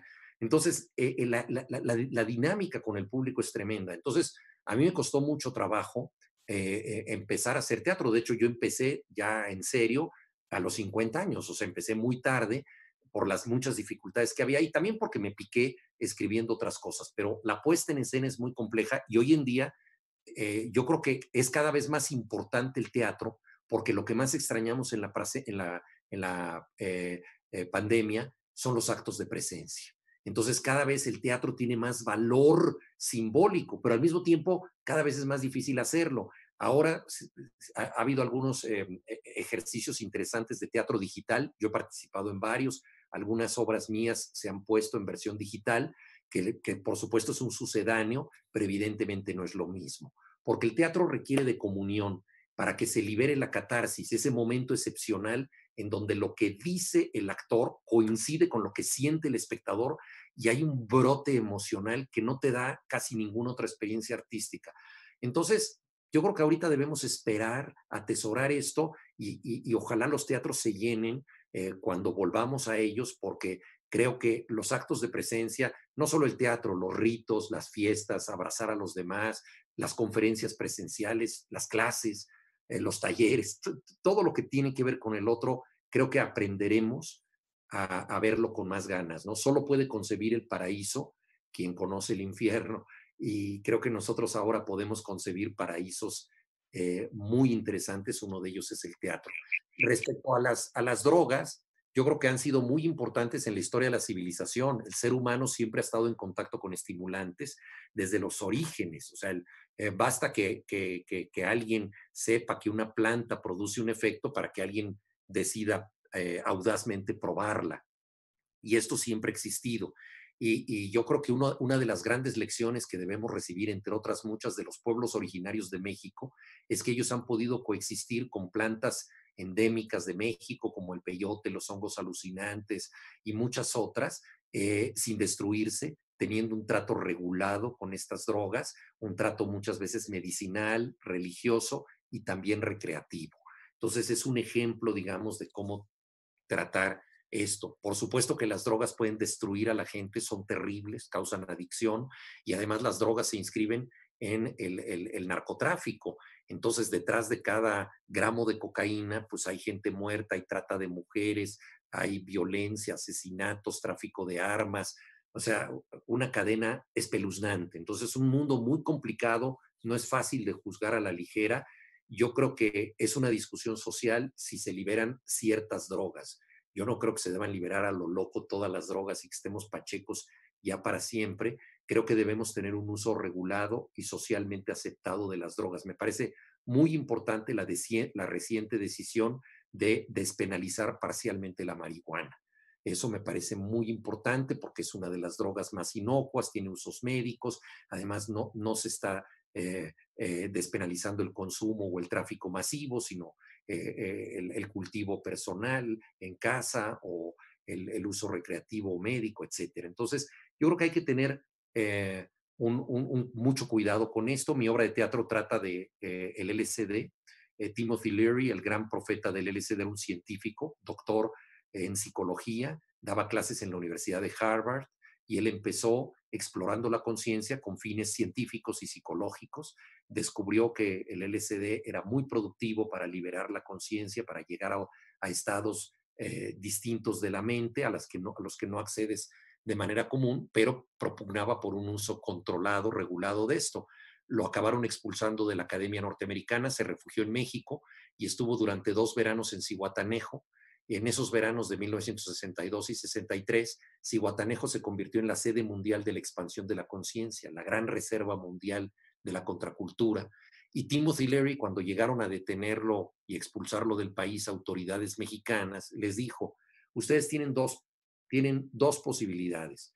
México puede ser la Suiza psicodélica, porque México tiene pueblos indígenas que han podido vivir con las drogas sin destruirse y porque puede haber un uso controlado, recreativo, con supervisión médica de las drogas.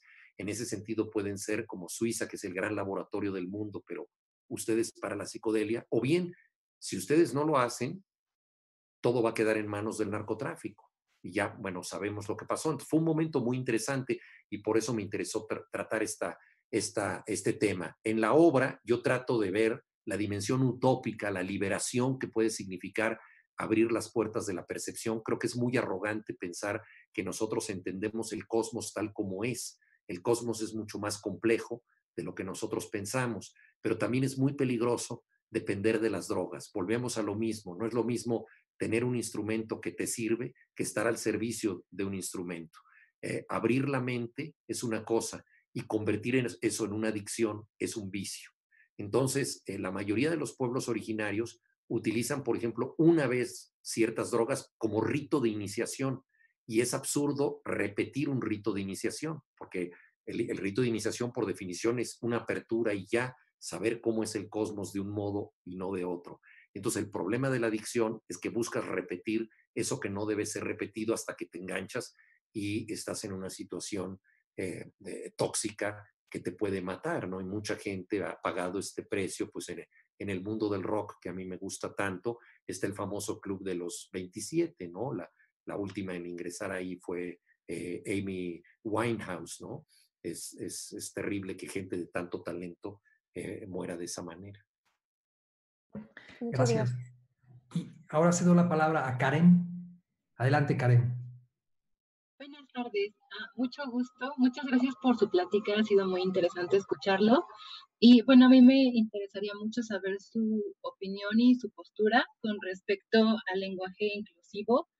Me gustaría preguntarle si usted considera necesario y efectivo el uso del morfema E para el plural genérico o por el contrario lo considera innecesario y podría causarle daño a la gramática. Muchas gracias. Sí, yo creo es una discusión que está muy en boga y que me parece muy necesaria, producto de una resignificación de lo que somos como especie, ¿no? Hemos sido una especie heteropatriarcal de dominación masculina y entonces evidentemente ahora hay una conciencia de que también el lenguaje está teñido de usos machistas, ¿no?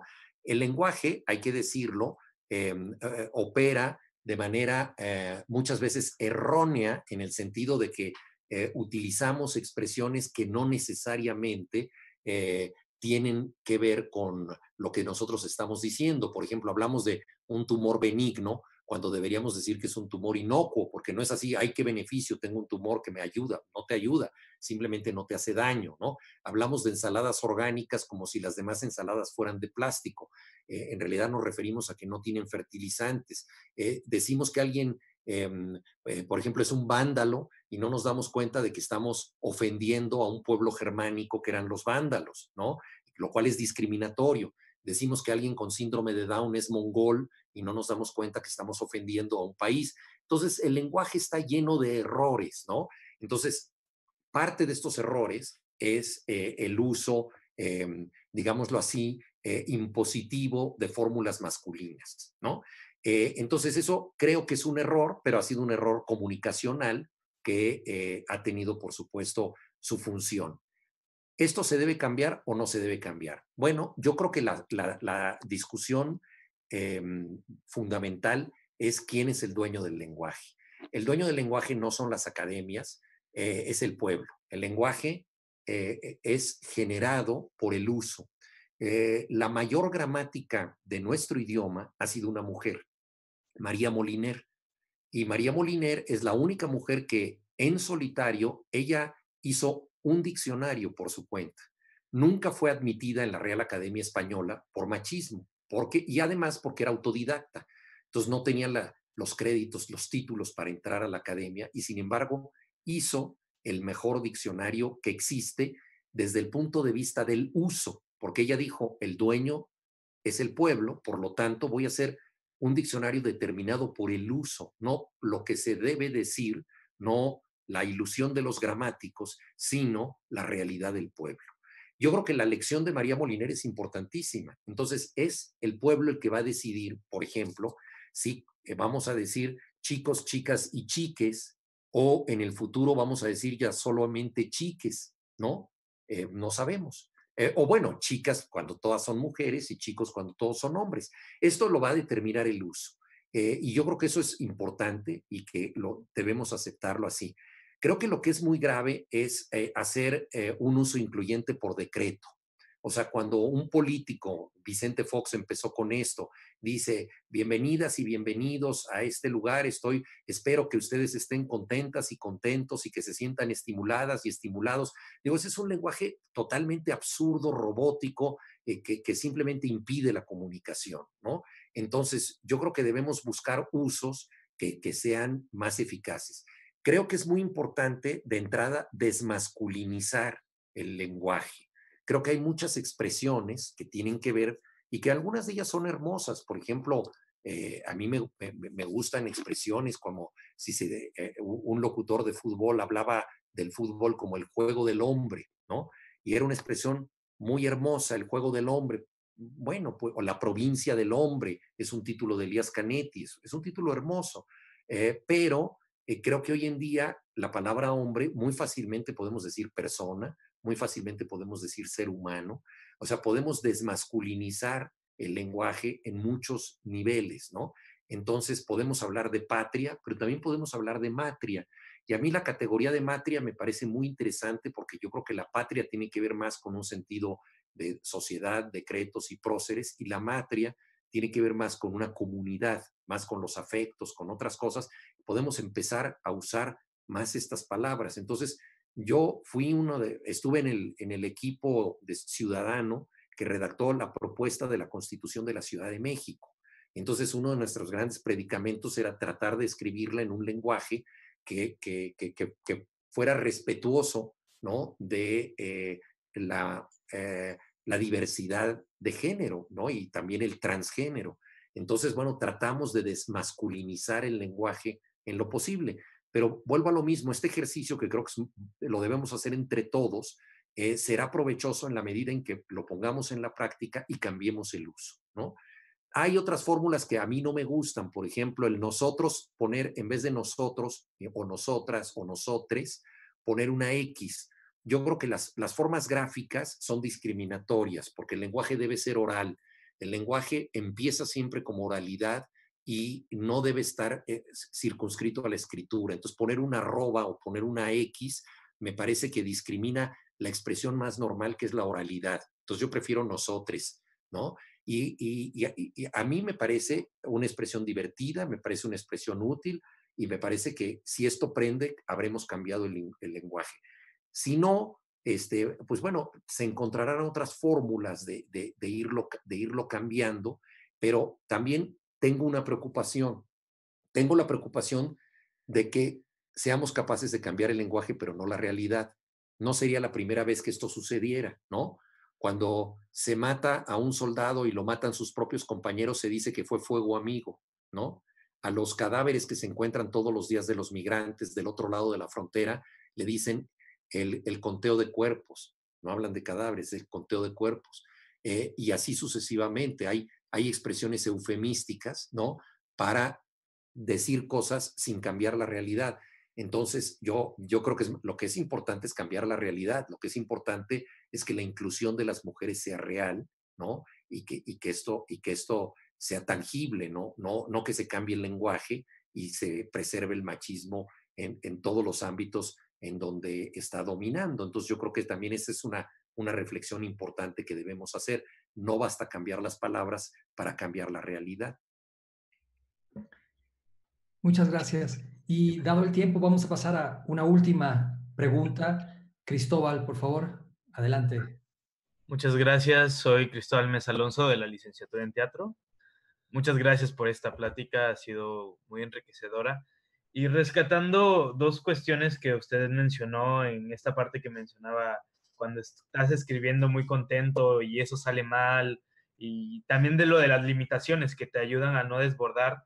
Mi pregunta va en torno a cuántas veces usted revisa su texto para saber que la redacción está dando a entender lo que quiere decir y qué tan fácil o difícil es desprenderse de una idea que se tenía, pero que por esto mismo se tiene que cambiar. Sí, mira, tocas dos cosas que me parecen fundamentales. Desprenderse de una idea. Creo que una de las cosas más difíciles para nosotros es desprendernos no de una idea, sino de una buena idea. Muchas veces tenemos ideas que son muy buenas y tenemos frases estupendas.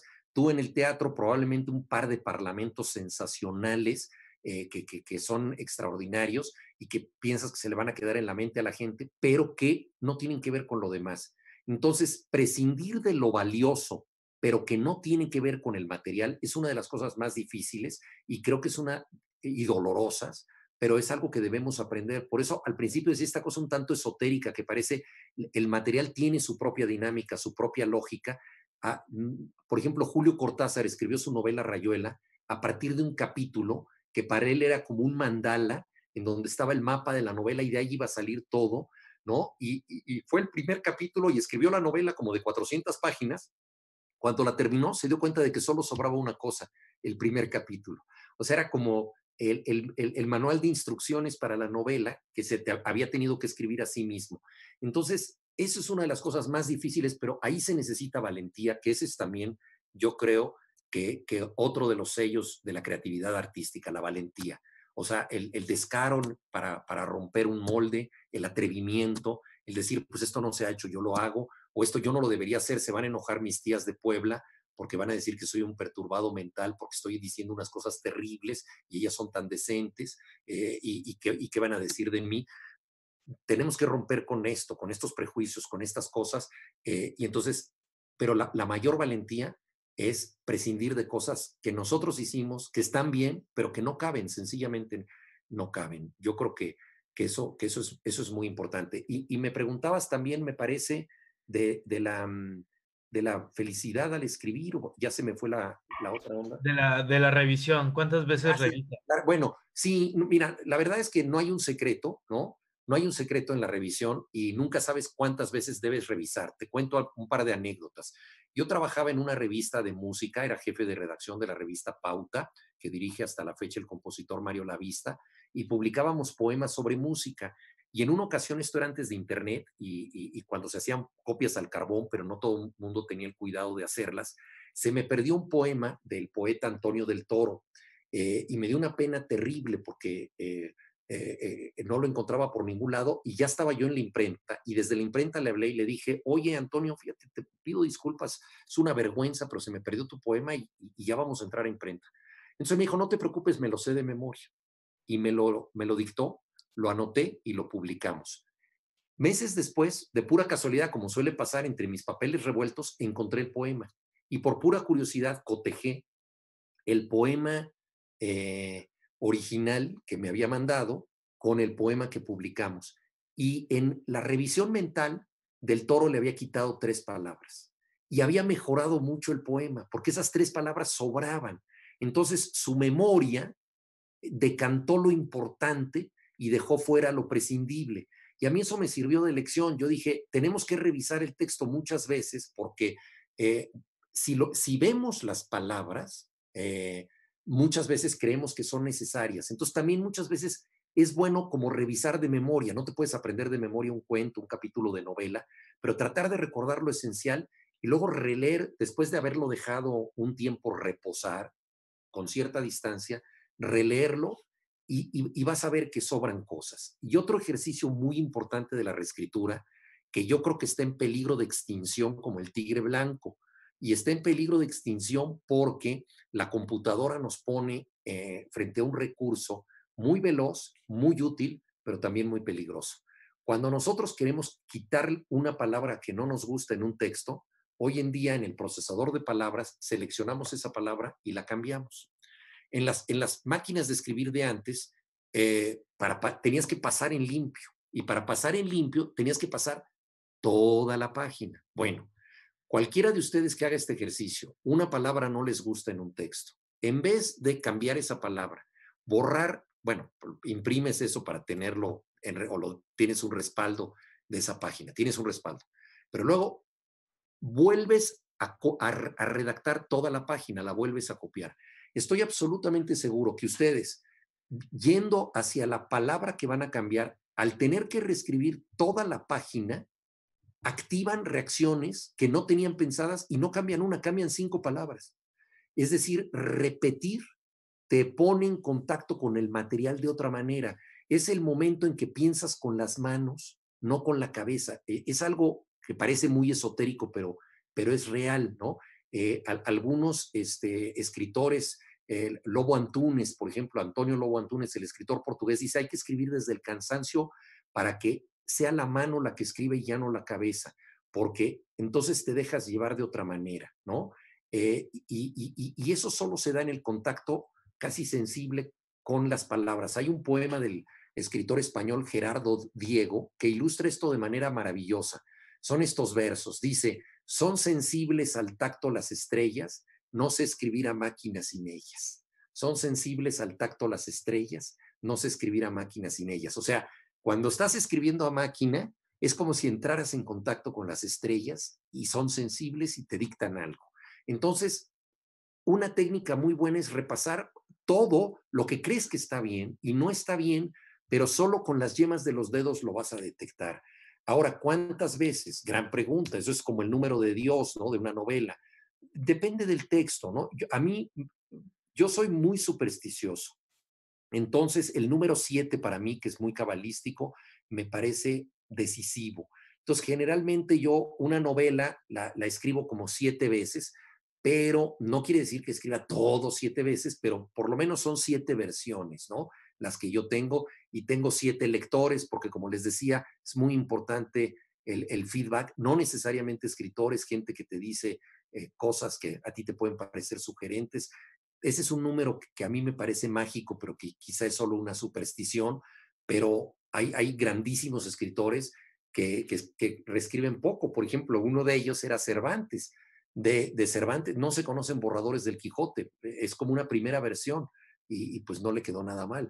Entonces, Mozart dicen que escribía sin tachones, ¿no? Se le ocurría una melodía y ¡pum!, la ponía así tal cual, sin tachones. Entonces también la reescritura no siempre es lo mejor, y a veces la reescritura empeora el texto, también por eso lo que yo decía, este ejemplo de Picasso, que de retocar y retocar y retocar. Ahora, en el teatro, ya que estás en ese género, una cosa que me parece importantísima es la puesta en escena. Aunque no tengas presupuesto para hacerla, la simulación de la puesta en escena. Porque yo estoy convencido de que el dramaturgo escribe en un planeta, pero la obra se representa en otro planeta. O sea, el dramaturgo está en un planeta donde el día dura 24 horas, la atmósfera es de un tipo, la gravedad tiene una característica. Llegas al teatro y el día dura mucho más o dura mucho menos, la gravedad es distinta, la atmósfera es de otro orden, y entonces lo que era rapidísimo en la página es lentísimo en escena, lo que te parecía que era intenso simplemente es repetitivo. O sea, hay una lección de las palabras, las frases, ¿no? Las frases, por ejemplo, a veces escribiste frases difíciles de decir y no es la incompetencia del actor, sino que la frase no fluye, ¿no? Y los trucos que solo aprendes en escena, ¿no? Por ejemplo, si un personaje va a gritar, pues más vale que diga una palabra terminada en vocal, ¿no? Perdón, Sí, que terminada en vocal, porque si alguien dice idiota, ¿no? En cambio, si dice imbécil, ya se quedó en la consonante, ¿no? Entonces las vocales expanden el grito, ¿no? Y eso solo lo descubres en escena, ¿no? Cuando ves las cosas. Entonces, aunque uno no tenga presupuesto, pues leer en voz alta con los amigos y todo, eso me parece a mí esencial, ¿no? Porque si no te das cuenta de la dimensión dramática del texto. Pues muy bien, oigan, yo les agradezco muchísimo a todos. Jesús Mario, no sé si nos quieras decir algo. Pues mi agradecimiento profundo de esta extraordinaria noche, y quiero cederle la palabra al doctor Rosas para que cierre la sesión y cierre la cátedra de este año. Adelante. Muchísimas gracias, querido maestro Villor. Muchas gracias por la profundidad de pensamiento, por la riqueza cultural y sobre todo por compartir tu experiencia que es tan rica con la trayectoria que tienes.